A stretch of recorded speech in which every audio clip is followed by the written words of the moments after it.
I am so tired of coming on this podcast every single week and telling you to stop playing T.Y. Hilton. Like, just stop it. Mikey needs help. Mikey needs help. I was like, if you don't have Jeff Wilson in here, and if you don't run it on first down, I'm gonna strangle you through that TV. You should know better than everyone else. That fool tears you up when you plays you. Yeah, but Don't you want him on your team? I have him at number 25. Thank you. Fine. Todd's the reasonable one on this show. I take issue with everything he said there. Well, I really do. DeAndre Swift. He's going to break them tackles, son. That's bold. That's bold. That's putting your nuts on the table right there. Hey, there's the first time for everything. Waxing poetic over here with Todd Diamond. Dude's old. So what? He's not as old as Brady, and you're jerking him off before the show starts. I have Sutton in my top 10. I have him at number 9.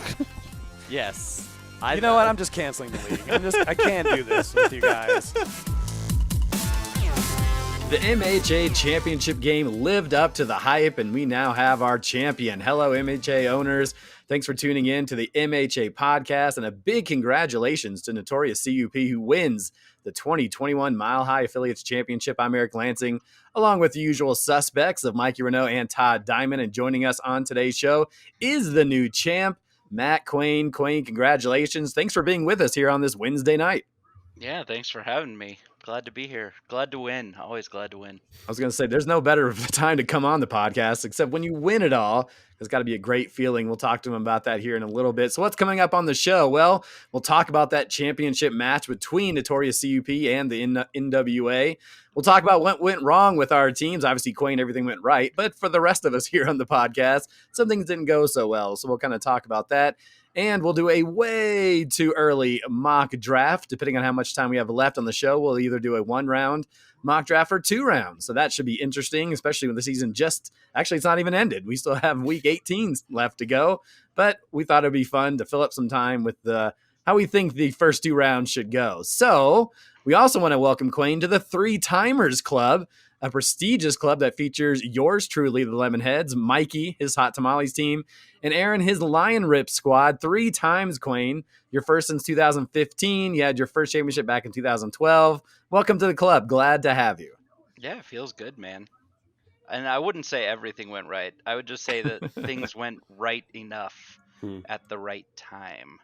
Yeah, I don't think a season ever goes perfect, does it? No, God, no. Especially not this season. 3-Timers Club. I think, Todd, you're going to have to step off the podcast. Yeah, I think so. It was having 2 was great for a little while. Like, yeah, but yeah, now it's might have to figure some stuff out. It's get my affairs in order. Just kidding. Get your affairs in order. How are you going to do that in the offseason? Well, we'll talk about in the offseason. Let's get back to Quain here. Quain has been in the league since 2007. He kind of jumped on when we were both at college at MSU Denver, then Metro State, working for Met Media, and working for the Metropolitan and all that fun stuff. So still in the league after all this time, Quain. How much fun we've had you on the show before, and you like the format of our quarterbacks and the point per completion, but glad to still have you in this league. It seems like you're having fun. I mean, when you win, it's always fun, but how are you feeling about the league these days? I think it's a blast. I mean, it's the only way I'm ever going to play in a kind of like ridiculous sort of point per completion format that we play with. Like, I don't know if I could like start a league like this, and play with it. It's definitely different. A lot of people, they have the magazines and they have their other podcasts they listen to, or they have their websites they go and look at the rankings, and we kind of have to adapt because quarterbacks make a huge difference. And as we talked to Mikey earlier this year, and we'll talk a lot about in the off season, is especially for this year, quarterbacks were not that deep. And it was no surprise that the top 2 quarterbacks drafted, Patrick Mahomes and Josh Allen, those 2 teams were in the championship game. So go figure that. Before we talk about that championship game, let's talk about Quain's season leading up to it. Quain, you finished as the league top team during the regular season, 11-3 record. You mentioned you didn't think it went perfect, but what are some things that went right for you, for your team, or what are some of the moves you made to kind of win it all? What were some of the things that went right for you during that regular season? Well, my hero running back drafting format worked out pretty well. I was planning on going 0 running back because I didn't think, like, I knew the first 4 guys were gonna go. So I kind of like hoped that like I would be able to grab Mahomes and take that first quarterback. And when Eckler, who I had slated as a first round draft pick, fell back to me, I was like, all right, well, I'm grabbing a running back right up front. Um, so that went really well. And then I attacked wide receivers after that. It went really well as well. And the third wide receiver I selected wound up being like by far and away the MVP, except for like maybe what Jonathan Taylor, So Yeah. um, that worked out. I mean, you can't go wrong with Cooper Cup this year. Were you surprised? That's one of my questions. I'm going to ask you about Cooper Cup, but for what he did, I mean, he and Mikey can kind of help me out with the final numbers, but he broke the MHA record for points by a wide receiver in the league. I mean, he beat Randy Moss. Is that right, Mikey? That is correct. Cooper Cup is the Wow. all-time leader now. That is tremendous. And I don't know what your thoughts on Cooper Cup coming in was. Coming in with Matt Stafford, who he hadn't played with before. They got rid of Jared Goff and had some good seasons under Jared Goff. And Matt Stafford comes in, and I know I was kind of high on Matt Stafford. I don't know how high I was on Cooper Cup, but were you surprised to see just the production he put out there? Or maybe you kind of saw some of this, or maybe you had a feeling about it coming in? I mean, I liked him. I didn't think he was going to be the number 1 overall wide receiver. Hmm. Otherwise, I would have drafted him ahead of AJ Brown and CD Lamb, Yeah. But yeah, like I had read the reports that like he and Stafford were getting along. I was really high on Stafford, and I knew that they had been doing a lot of work. Stafford was a target of mine if I missed out on Mahomes, and had to pivot and do something else. Um, so yeah, I mean, I liked Cup, but I didn't think he was going to be that great, just because like Robert Woods was there too, and I love Bobby Trees, so it's kind of like, well, you don't expect him to light the world up, but he plays the slot. He's a little bit like he's a little slow, right? He's not a burner, but he runs solid routes. So it's like, all right, well, he'll see volume. It's PPR. He's basically playing. I plan on playing him like in my flex every week, and it's like, all right, well, it wound up just being way better than I expected it to be. Gosh, he had one game under 10 points. That is tremendous. And it was 8. It wasn't even like destroy you week type of number where it was 1 or 2 or 0. He had just, it was still 8 points, which is decent. And he had something like, I'm having it in my notes here somewhere, 62 more points than the next wide receiver in Devontae Adams. So to have that guy just constantly in your lineup every week, putting up those type of numbers, it must have been just a great feeling. You Yeah, talked it about, carries you, man. oh my It gosh, just yeah. absolutely carries you. One less thing you have to worry about on a weekly basis and to go along with CD Lamb and AJ Brown, the 2 guys you drafted before him. So if there's ever a value, would you say he's your MVP? Oh yeah, by far, For sure, by far. easy. Yeah, I mean, if we're just leaving quarterbacks out of it because they have inflated value in general, yeah, he's definitely my MVP.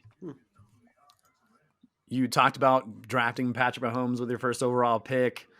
We've talked about it. Me and Mikey were kind of talking about it just in passing when I was hanging out with him over the weekend in terms of not being as deep. Now, in the past, in years past, you've been a guy that likes to wait, but this year you went with Mahomes. Did you kind of have that same feeling that maybe the quarterbacks were top heavy? Some of the things Mike and I were talking about was, well, the quarterbacks are down because Big Ben is, at the end of his career. We saw Drew Brees just retire. Peyton Manning retired. There was another person we were talking about, but man, oh man, what was kind of your thought to like, I should jump on him now while I still have the chance? Because even last year, I don't think Patrick Mahomes was the number 1 quarterback in our league, at least in terms of scoring. No, and I mean, I think since like that first season that he was like the sole starter in KC, when he put up like the 50 touchdowns or whatever, I think like he hasn't finished as like the number 1, but he has finished every year in the top 5, right? And like that's the safety net that I was looking at, because you don't want to miss with that first round pick, especially when you're picking like somewhat early in the first round. If you miss on that, it feels like everything else just like it just hurts you so bad. Like when Derrick Henry goes down or something like that. So Yeah, a lot of owners um, can agree with that statement this year. yeah, so I mean, I really drafted him not because I expected him to be the number one overall scorer in the league, but just because like I knew he was just that safety net. Like he was gonna put up, good numbers basically every week. There's no reason to ever take him out of my starting lineup unless he gets hurt. Um, yeah, it worked out pretty well.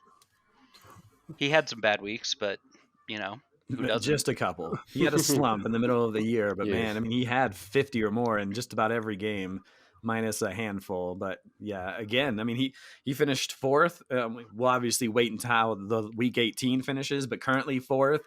He finished fourth last year or third last year. Josh Allen was the one who finished up there. But I love how you said that, where it's more about, well, he's always in the mix as a top. He may not be the number one, but he's always in the mix. So I can appreciate that. You talked about Austin Eckler. You thought he was a first round pick. He was coming off a year where he didn't do so well back in 2020, dealt with some injuries. And, they bring in Herbert and they're a throwing offense all of a sudden, but luckily he's a guy that can catch passes. What did you like about him? And then how did he kind of perform for you this year? I mean, yeah, I love the fact that he catches passes, right? Like he's not a first round guy in a non PPR format, but Right. in a PPR format, he definitely is that sort of first round guy. He's a little undersized, makes you worry about, his durability. But other than that, like he's pretty great. It works out pretty well. I mean, he wound up being the number 2 overall running back Yes, sir.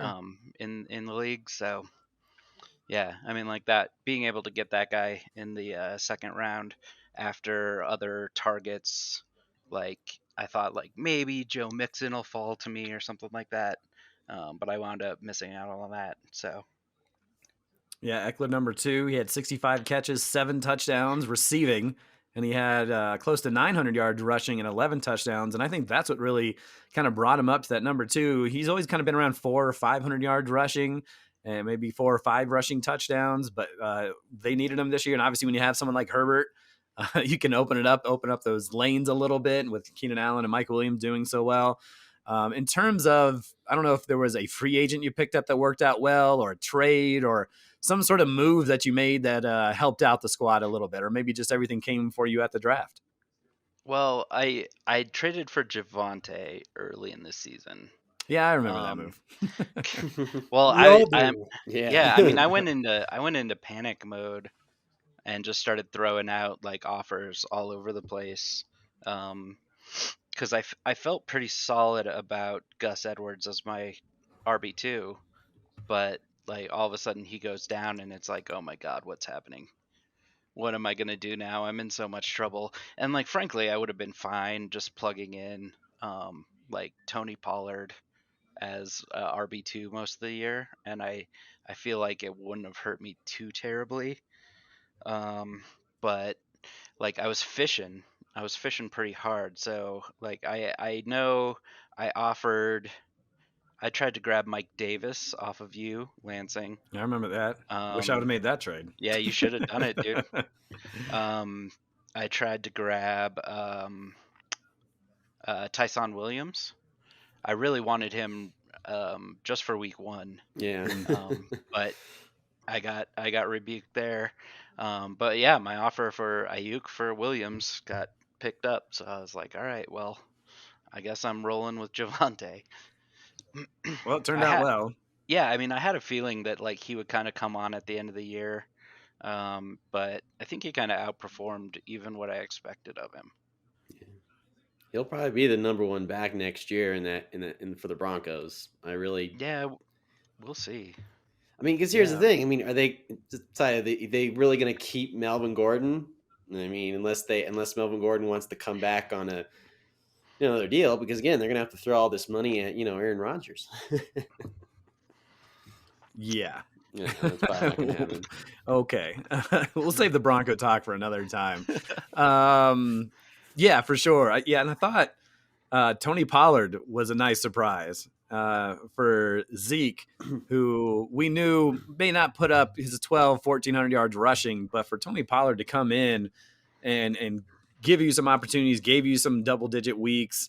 Seemed like he was pretty consistent for most of the year. Maybe not a big touchdown scorer, but he ran. I'd have to actually look it up to see if he had more rushing yards at the end than Zeke did. But I thought he came up and played pretty well for you. Mike Williams had his moments too. So it seemed like you had guys that, whether it was a bye week or whether someone got hurt, you were able to throw guys in there, and I think that's what it's about, right? It's just you never know what's going to happen, and to have those backup options ready at the will, at the handle, then I thought that worked out pretty well for you.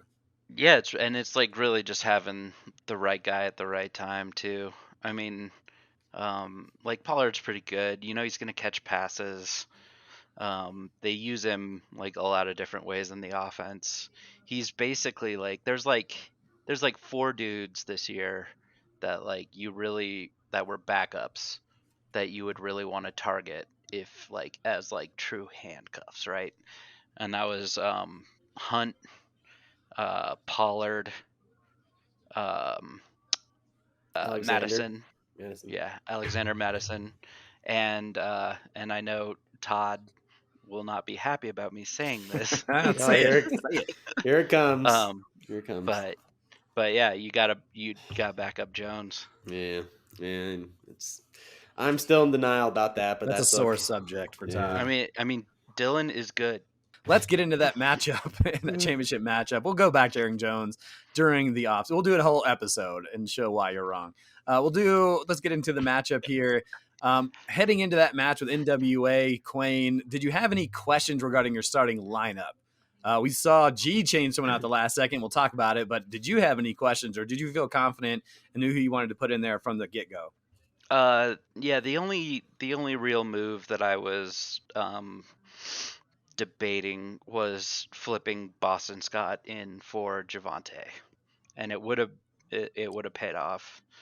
I wouldn't have been sweating Monday night at all. But then it wouldn't have been entertaining for the rest of us. Yeah, of course not. So that was the only one he had. What's that? Yeah. Well, I watched the whole game because it was Well, I bet that, and my wife is she's a Pittsburgh fan. She's a Steelers fan, and it was Ben's last game at home, so she was actually watching it with me rather than me just sitting down in my basement watching it all on my lonesome. Well, we'll talk about that. I'd be interested to see how your reaction is during a game where that much is on the line. We talked about that change. NWA made a last-second change. He switched out one Patterson for another. He took out the amazing kind of slash running back wide receiver in Cordell Patterson for Jarrett Patterson, and it paid off immediately. I was surprised. I just happened to look and saw, Jarrett Patterson scored. Why is he in the starting lineup? He must have switched it out because Patterson, he's been incredible all year long, but he made an incredible move there and got 18 points. He obviously also has Antonio Gibson, and Gibson was out due to COVID and figured he was going to put up a decent point total, and boy, did he. We also saw Josh Jacobs score early in this one as well. He'd finished with 16 points. He came out of that game, but came right back in and got a few more extra points. The headline of the matchup between you guys was Patrick Mahomes versus Josh Allen. We figured that would kind of cancel itself out. It'd be a wash, but that was definitely not the case. The top two quarterbacks that were drafted in our league. Mahomes played in much what ended up being the difference is Mahomes played in a much higher scoring affair with the Bengals. The quarterback, Mahomes, had 37 points at the half, while Josh Allen just 22 points. And he had two, and luckily he had 22 because he had two rushing touchdowns, but just 8 completions and 2 picks. Mahomes finished with 51 points, the 10th time he's had 50 or more this season. Josh Allen managed just 9 more points in that second half. Falcons usually a very generous defense, but Josh Allen just 11 completions, 3 interceptions, and it could have been so much worse if he didn't know how to rush into the end zone as well. And so anybody can talk about it, but we thought maybe this would be a 50-50, a 60-55 type of thing. But Josh Allen, I believe, was in Buffalo, right? Because obviously I think it was Atlanta's in the Dome. This was outside, and there was a little snow going, but I was kind of surprised about it. Anybody else? Yeah, a little bit. I think, I and mean, two, yeah, but I was super surprised.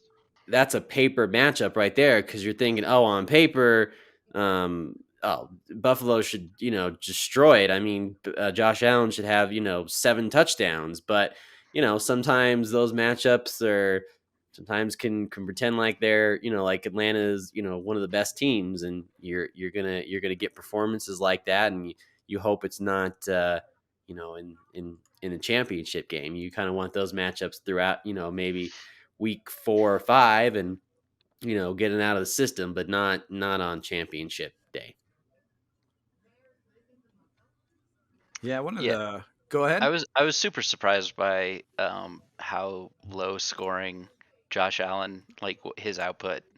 I was really worried that because like Atlanta just gives up points to quarterbacks, so I was like, oh my god, Josh Allen's gonna go off. I'm gonna have to weather that storm. But it really wound up being the difference maker.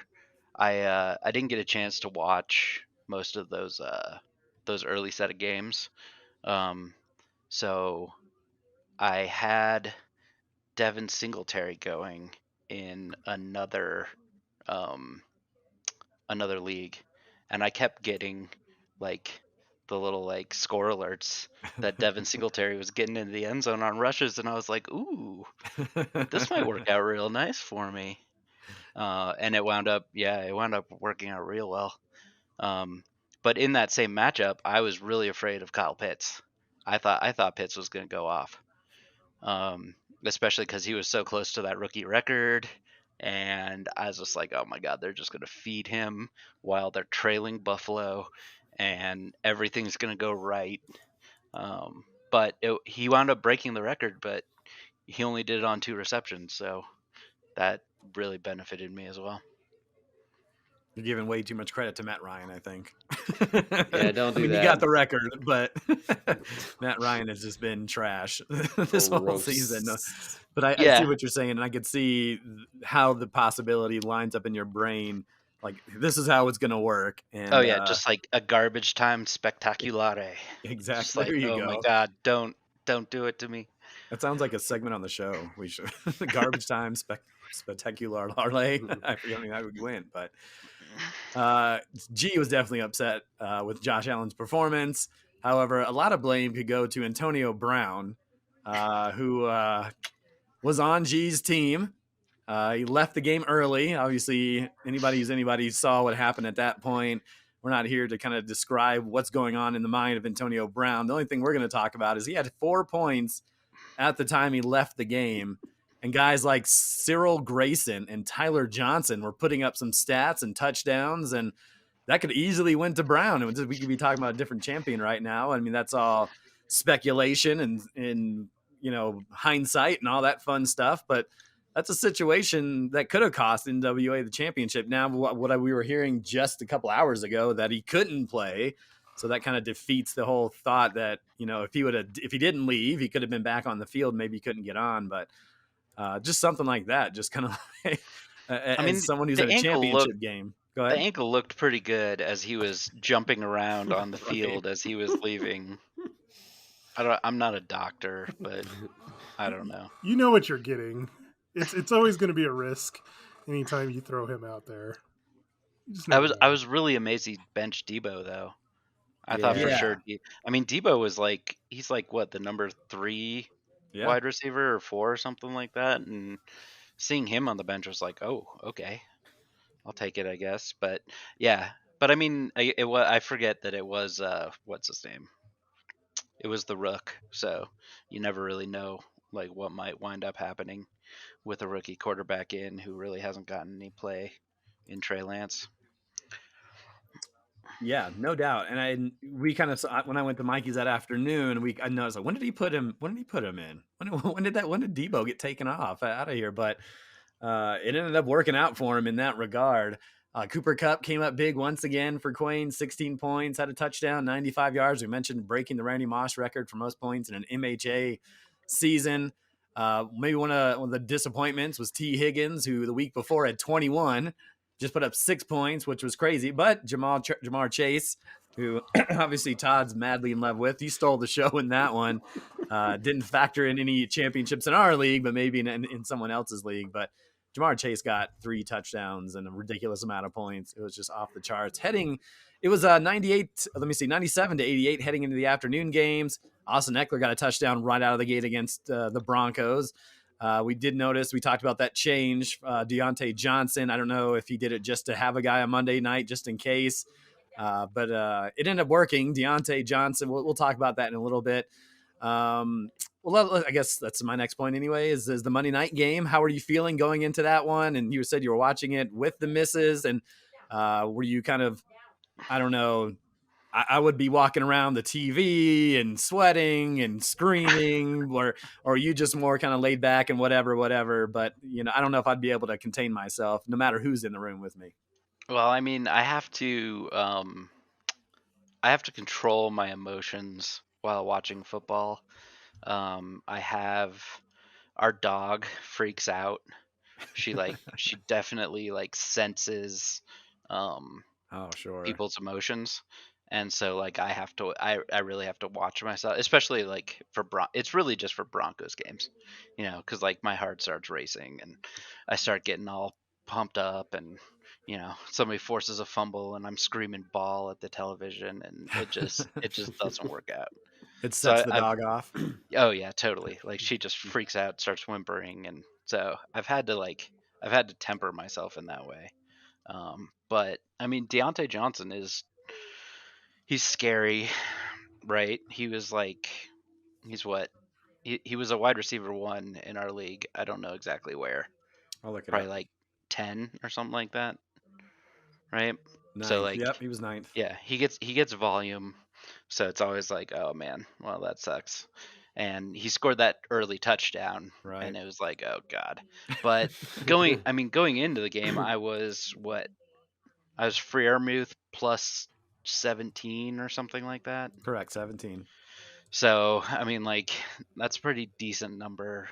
I was really hoping Freiermuth would just catch a touchdown and I could just stop worrying at all. And I don't think it was until Najee's touchdown that I was finally okay, this is over. I don't have to worry about anything weird happening anymore. Yeah, because they were going down. Who are they playing? I can't remember. Who are the Steelers playing? Cleveland. Thank you. That garbage of Browns. a team. They were kind of driving at the end. It seemed like it was over, but they could have got it within one score. And I thought, well, if Cleveland scores here, then that may allow them to come back and try to put up some more points just to make sure. But obviously, Cleveland never got into the end zone. But so once that final bell rang, once that final second ticked off the clock, how did you feel? I mean, getting your third one, that's a great accomplishment in our league, considering there's some folks who've been around since the beginning and haven't won one. Yeah, no, it feels good, man. I mean, is 3 the record? No, unfortunately, my roommate has 4. He has 4. Okay. I was gonna say I knew there were quite a few people that had 3. So, but yeah, no, it felt really good. This is such a weird and almost unpredictable league. The draft, I know I've said this before at the draft, but it's by far my favorite draft of the 6 leagues that I play in every single year, just because there's no way to prep for it. You can't, nobody's doing a mock draft where quarterbacks go this early. Maybe you could do a super flex mock and get an idea Sure. of how hyper valuing quarterbacks will change what you see. But I love it. It's you gotta be thinking on your feet, and you gotta have multiple plans of attack. So yeah, winning it for a third time feels good, man. Well, you did a great job. We appreciate you being in the league and been around for so long. We love having you in the league. I have some interesting news, and hopefully we can figure this out. But I went to order your trophy last night because I was going to order the one in our baseball league as well. And they are out. They are currently out, and they're not sure if they're getting any new ones in terms of our Tiki trophy, or little bobblehead football trophy. They have other options, but I'm going to see if I can find it somewhere else. So hang tight on that, because I would hate to have to get you something different. They have some that are kind of similar, but we'll get back to you on that type of stuff. But again, congratulations. So much fun to have. It's a crazy league. I definitely get super emotional in this league for sure. And we'll talk about that in here in just a moment. But the draft order, now that everything's set up with the playoffs done, here's the draft order for next year. And we mentioned for the third year in a row, hopefully this never happens to you, Quayne, Belt Sanders drafting number 1 for the third year in a row. I don't think I've ever drafted number 1. And You've never drafted number 1 in our league? I'm pretty proud of that. Yeah, that's an incredible accomplishment. Bishop Sycamore, if he stays with that name next year. Miles drafting number 2. Good old Todd Diamond, Butterfingers, and his Aaron Jones squad going to be drafting 3rd this year. Cooper's cousins, Dylan's, who's getting married this spring, he's going to be drafting 4th. Kilgore Trout, he's drafting 5th. And give credit to Kilgore Trout, who looked like he was going to be drafting 2nd or maybe 1st. He went on a little bit of a run there at the end. Great job there by Joe. Mikey Renault in the middle of the draft, drafting 6th with his Hot Tamale squad, eating W's, drafting 7th. God, that's amazing to even think, considering he was number 1 for a little while. Gonzo Cats going to be drafting 8th. Yours truly drafting 9th. Aaron and his Lion Rip squad drafting 10th. The NWA drafting 11th. And Notorious CUP will be drafting 12th and 13th. And when we go to the mock draft, that's where Quayne's going to be drafting. Now we're going to draft 1, 2, 3, 4, 1, 2, 3, 4. But Quayne will draft in this 12 and 13 spot as we go through that. But before we get to that mock draft, we're going to give a chance here for Mikey and Todd to talk. Quayne and I have been chatting quite a bit back and forth, but we're going to talk about where our teams went wrong. And I know talking with Mikey quite a bit, we kind of know where he went wrong. But Mikey, go ahead and the floor is yours. Talk about your Tamales team here in 2021. Like I'm going to get a little creative with this because I like it. I'm glad to have Quayne on the show, and he'll recall this night. It was a very important night in the season, and that was week 1. Week 1 was the most important week of the season. Hear me out. Okay. All right. I'm interested. I played Quayne week 1. Okay. This game came, if you remember, it came down to Monday night. I had Darren Waller. He had Baltimore's defense. If you remember the ridiculous finish to that game, went into overtime. The Raiders had the ball at Baltimore's 5-yard line. I could have won that game with any sort of points, field goal, touchdown, whatever.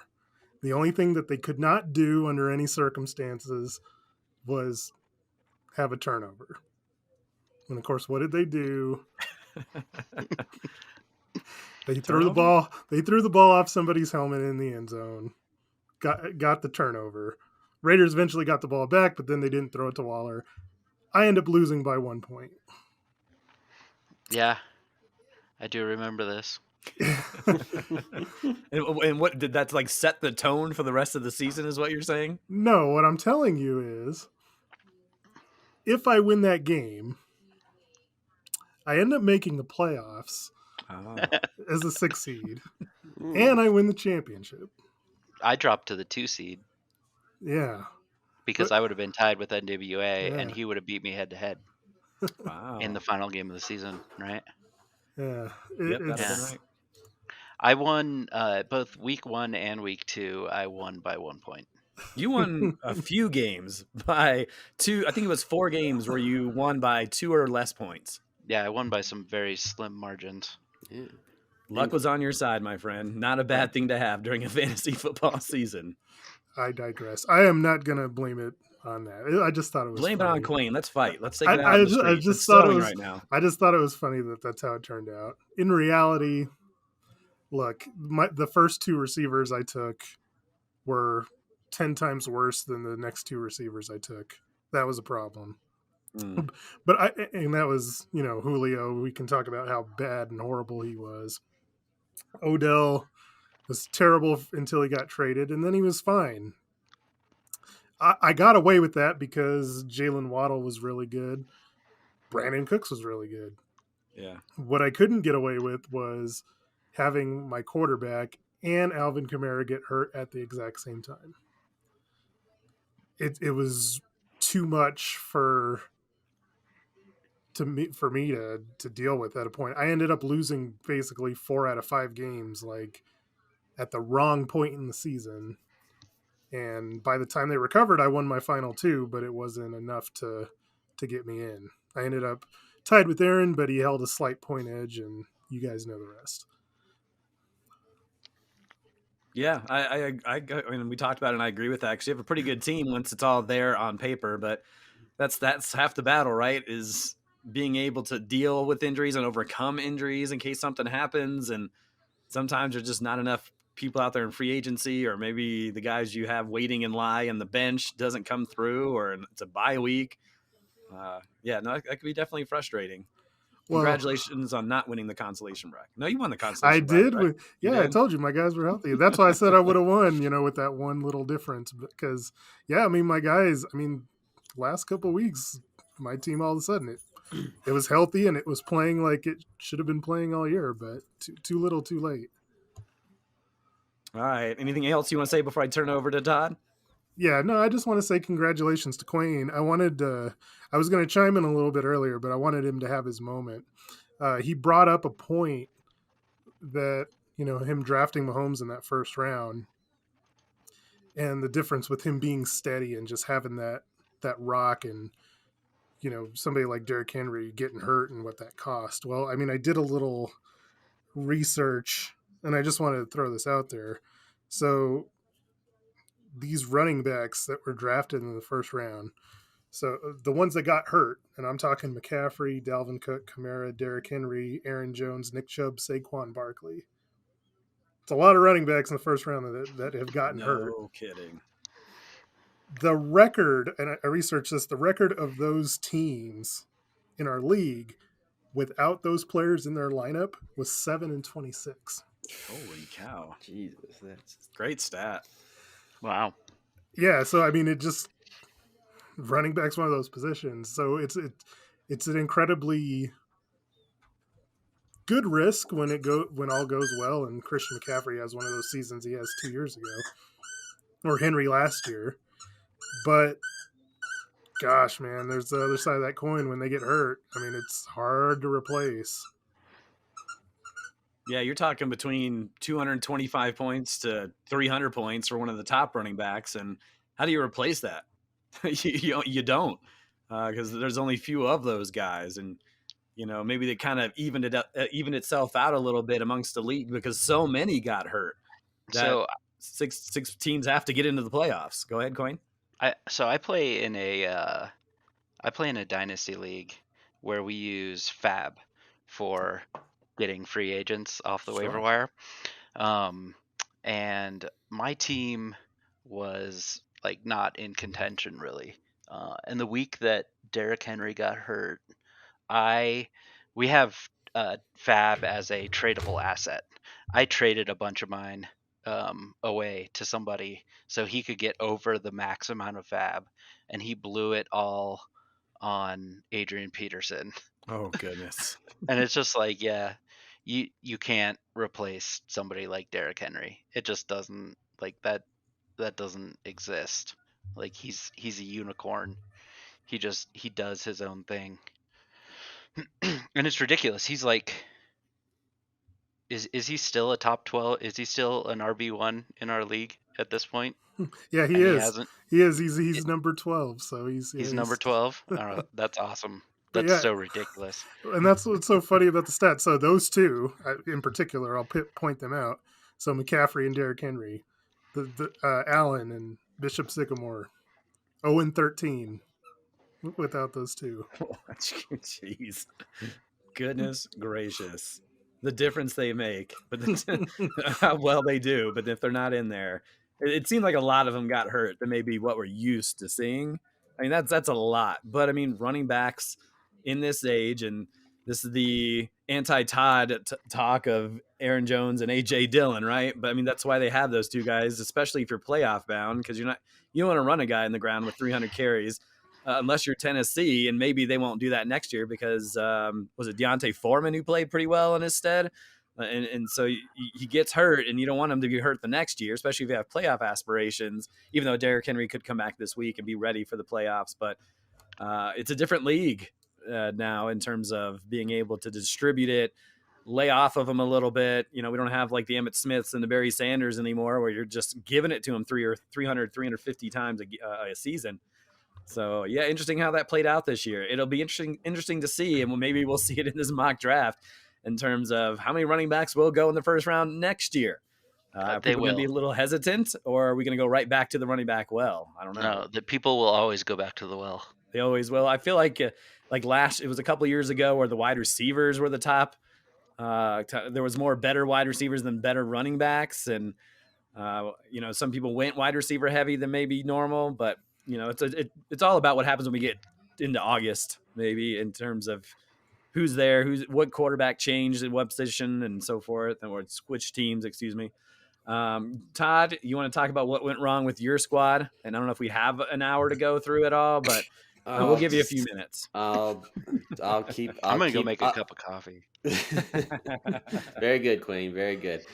I'll just keep it. I'll keep it short and to the point. First of all, Matt Ryan can go F himself wherever he is these days.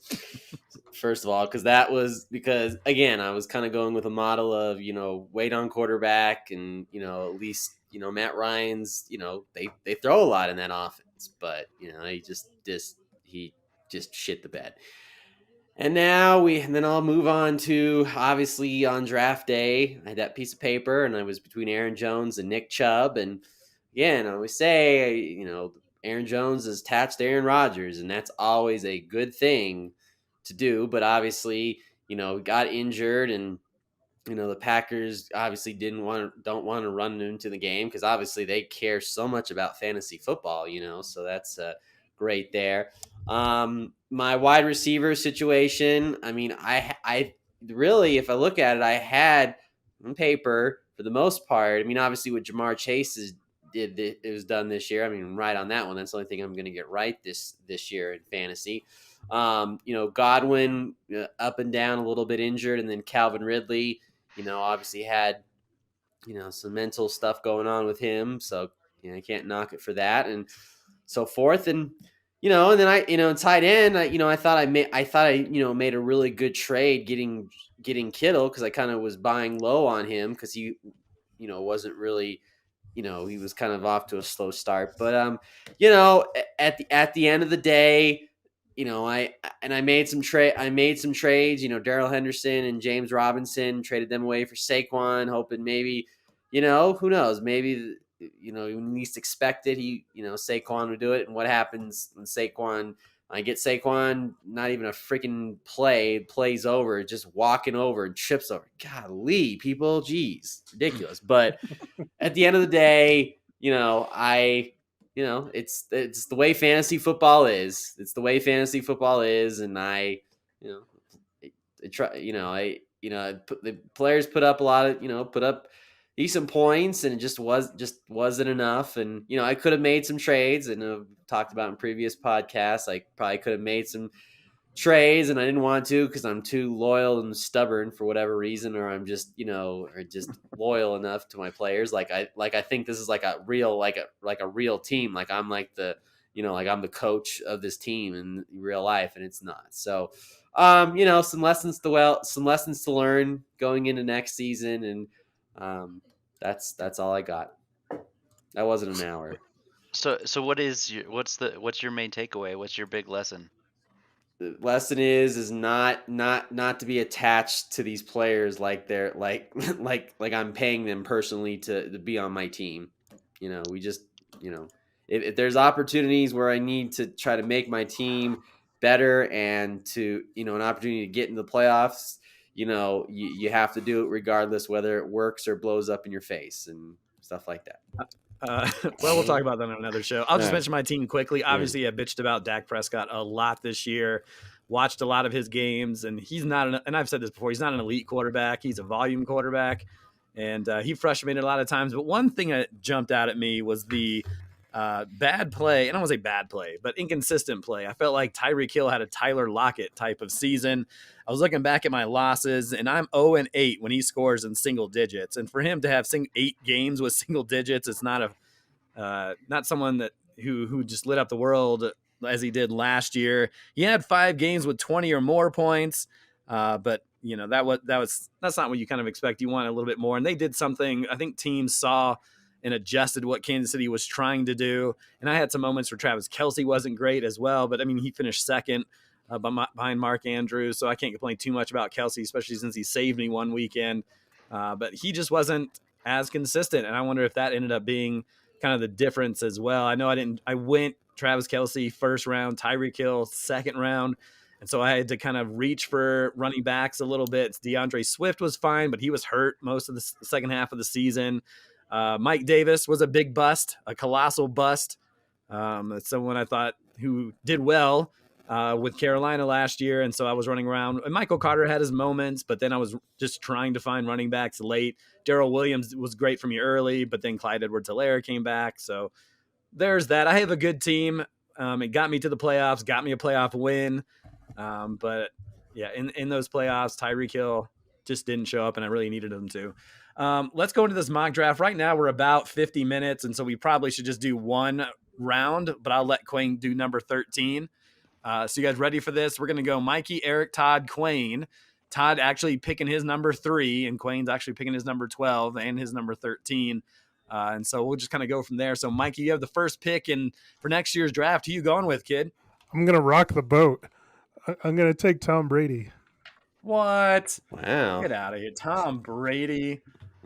Go ahead. Explain yourself. He was the number 1 overall scorer, right? Correct. He was, and I'm Allen, and I need the points. Oh, so you're picking as if you're picking for Allen?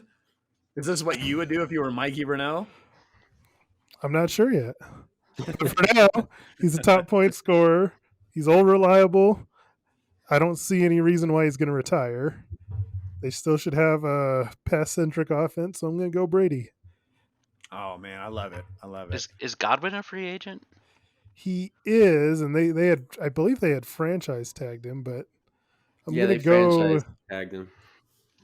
Let's say they re-sign him. He's hurt, so I don't know if he'll get like max money. Interesting. I love it. Going out of the box. That's some good stuff there. I have the number 2 pick, and I'm just going to go chalk here. But Derrick Henry, who's still number 12, as you mentioned in our scoring system. How do you not go with Derrick Henry, who can easily put up a 3-touchdown game? And I mentioned before they had some success with some of their backup running backs because they like to build from within the trenches out. And they're going to have another good offensive line next year. And I don't think things are going to change in terms of what that offense wants to do. So give me the top running back. Yes, he was hurt this year, but I'm not going to ready to give up on him yet. Todd, you have pick number 3. All right. I will go. What is Todd's actual pick going to be for next year if these 2 players are off the board? I will go. I'm not going to with say Aaron Jones. I'm going to come over there. No, it's not. It's not Aaron Jones. It's gonna be Jonathan Taylor. That dude is probably. I mean, he freaking amazing and what he's done. I mean, if it wasn't for the quarterbacks, he'd probably be the MVP. He's probably might be the MVP. But Jonathan Taylor can do everything. That's that. And Jonathan Taylor is probably the reason why he hurt Carson Wentz too. When I played him a few weeks, I was like, come on, get some touchdowns, and they went all to Jonathan Taylor. So I'll go Jonathan Taylor. I think that is a smart pick. Quayne, you have the number 4 pick. Brady, Derrick Henry, and Jonathan Taylor off the board. All right, yeah. So assuming he's healthy, it would probably be Christian McCaffrey right here. Going CMC, not worried that 2 years in a row now he's been dealing with some major injuries. He's got those soft tissue injuries that you worry about a little bit, but I mean, he's been a consensus number 1 overall, and you're getting him at number 4. Doesn't seem like the worst thing in the world. Yeah, definitely not. Brady, Henry, Taylor, CMC. Mikey, who's at number 5? I'm going to go Patrick Mahomes. Oh, going back to the quarterback. Well, interesting. Well, I would have gone like maybe Devontae Adams, but how confident am I that Aaron Rodgers is still going to be there? That plays a huge factor. I agree. So back to me, and I'm actually going to go Devontae Adams with the unassurance, if that's a word, that Aaron Rodgers is going to be back. But if he is back, somehow they work things out. What he does, I mean, we just saw it on primetime in the cold. and they don't. That offense doesn't care who their number 2, number 3 wide receivers are, and so they force feed him the ball. He rarely drops a pass, and he's reliable. I wouldn't mind having Davante Adams as my number 1 overall pick. You're talking about sure things. He's definitely been one the last few years. Todd at number 7, your turn. All right, I will go with another running back and another kind of reliable running back. I know he's hurt for a little bit for Mikey's squad, but Alvin Kamara still do. I mean, the fact that they were going through 3 different quarterbacks, no Michael Thomas. Yeah, Alvin Kamara. It's that. There's your dual threat running back right there. Okay, so we have Tom Brady, then Derrick Henry, Jonathan Taylor, Christian McCaffrey, Patrick Mahomes, Davante Adams, Alvin Kamara, and now Quayne at the number 8 pick. Let's go. I mean, why not just Dalvin Cook? You sound so unexcited about that pick. I mean, I don't like Dalvin Cook, but other people do, so I think it makes sense. Do you think that offense can kind of rebound or Justin Jefferson and what he did? He's going to be his 3rd year next year, and Kirk Cousins back next year, minus all the vaccination stuff, and you feel confident that he could put up numbers and stay healthy because Cook's always kind of dealt with his own injuries. It's 100% like, does he stay healthy? Like, right, that's the big knock on Cook. But when he plays, he's amazing. Just handcuff him. Yep, get Alexander Madison, because Madison also puts up pretty decent numbers too when he's in the game. So back to Mikey at number 9. I'm gonna go Josh Allen. Oh, Mikey's just going all quarterbacks here. Is that what's going on right now? Is that how we're playing this game? That's how important it is. We're going to get 4 or 5 starting quarterbacks in the first round next year. Hey, I thought about going Najee Harris there. I did. But no, I'm going to go Josh Allen. He's right in line with those other 2 quarterbacks in the elite of the elite. All right, so Josh Allen, number 9. I'm going to go with Cooper Kupp at number 10. And the season he had, and he'll have his Matt Stafford with him again. And, he'll have Robert Woods healthy next year because Robert Woods went out early. But you always worry about drafting a guy too soon based on what he did the previous season. But we've seen glimmer of brilliance from him, and even under Jared Goff. And now that they've got a stable quarterback, I would just be so surprised if he fell out of the first round, even if it's full of quarterbacks and running backs. But what he did and helping Quayne win a championship, it's hard to overlook him there. Todd at number 11. All right, we'll go with not Aaron Jones, but we're gonna go with another wide receiver who I think, again, who's shown this year and made me at least have one right prediction. But Jamar Chase, he's that game this last weekend, this past Sunday, pretty much just elevated him. That dude is. I mean, I know, granted, it was against Kansas City and their defense, secondary is not the most dominant in the world, but Jamar Chase is definitely is put himself up there to have another great season. I think somebody will take a chance and draft him. Is that too high, guys? Yeah, probably. I think so. He'll go probably at like the 2-3 turn, somewhere around there. Mm. That's where I'd expect him to go, at least. Mikey, what other wide receivers would you take over Chase at this point? I think at this point, Justin Jefferson's proven his worth as far as consistency goes. I mean, it was something that going into this year, like, am I really sure he can double that up what he did in his rookie season? But he's been better. So he's one that I think I would take over Chase. I know Tyreek Hill, you said he had, some bad weeks, especially towards the end. But, he can always bounce back, so I'd take him over him. And Stephon Diggs is another one that, as long as he's attached to Josh Allen, I think I would take him over him. All right, so 12 and agree. 13. What's that, Queen? I said I agree. I think Chase should go probably around where Jefferson went last year, right? Which is like the end of the second round, basically. Yeah, I think that's right. So Tom Brady first, Derrick Henry second, Jonathan Taylor third, Christian McCaffrey fourth, Patrick Mahomes fifth, Devontae Adams sixth, Alvin Kamara at 7, Dalvin Cook at 8, Josh Allen at 9, Cooper Kupp at 10, Jamar Chase at 11, Quayne 12 and 13, and that's where we'll end the draft. Who you taking? That's your actual pick next year. So I feel like at this point, I'd be really worried about what quarterback might look like. Quarterback run must Well, continue. well, because think about it, quarterback. I'm not. You make these two picks right here. You don't pick again, until the 3-4 turn. There's So one. that's There's one elite left. yeah. So I think I'm gonna take. Yeah, I think I'd take Herbert. Okay, so Justin Herbert finishes out the first round, and go ahead and pick your number 13 guy to start the second. And this is where it's tough because here you go back to that running back well, most likely. And then it's just a matter of like what of the three guys sitting there do you like the most? What And are those three guys? I'm assuming you're talking about maybe Harris and Chubb. I'm talking about I'm talking about Eckler? Eckler, Mixon, and Harris. Those are the three dudes right there. So in this way too early draft, who's it going to be?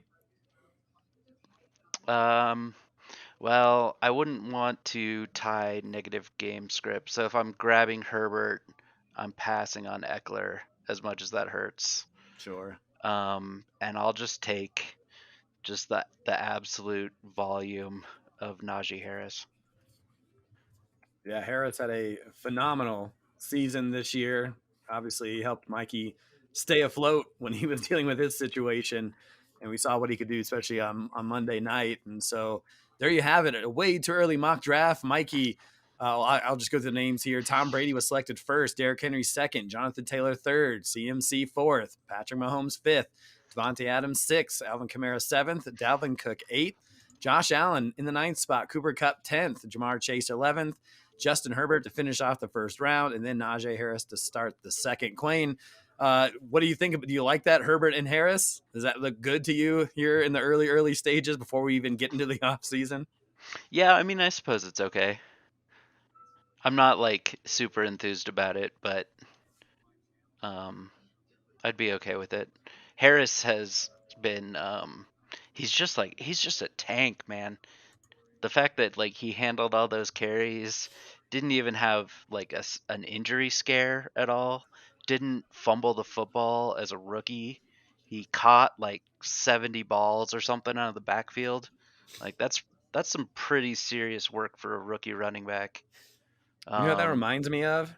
Miles Sanders. Remember when he had a really good rookie year and was just terrible the following year? Yeah, but Miles Sanders didn't go to Alabama. Najee Harris finished fourth in our scoring. He had 70 catches, 440 receiving yards, close to 1,200 yards rushing, 7 rushing touchdowns. So, yeah, great season. Yeah. All right, I mean, it has a lot to do with like what Pittsburgh winds up doing at quarterback, Like, do they try to get Cousins?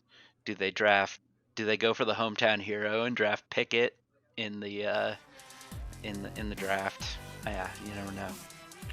Yep, that's why it's way too early mock draft, because there's going to be so much that's going to change between here and now. But yeah, we're over an hour now, and so we should probably end this thing. But we do want to thank Quayne for coming on, and congratulations. And I'm excited. You're in our fantasy baseball league, so are you going to come out with a fury here in that as well? No, God, no. He's already calling it. No, I've been so bad at baseball these last few years. I just can't keep up with it. The day to day. I love the weekly aspect of football, that I can that everything's like a little bit slower, and baseball like just the everyday hammering. Like well, right you had now, to be an adult, didn't you? I know. I'm still like in like Nuggets mode right now too. So it's hard to think about baseball at all. Oh, well, you got the football one this year. We'll figure out the football trophy situation, but we're excited for you. We're happy you're in the league, and we wish you the best in the off season. And I guess we could go Broncos, but who knows how that situation's going to lie out. But thanks for coming on tonight. Yeah, thanks for having me. It's always good to win. Yeah, amen to that. All right, so for Mikey Renaud, Todd Diamond, I'm Eric Lansing. We'll see you next week. We'll kind of talk about our MVPs, the sleepers, busts, and more. So make sure that you're not done listening to the MHA podcast. We still have a little bit of an off season to get some things in and talk more about how this season went down. So we'll see you next time on the MHA podcast.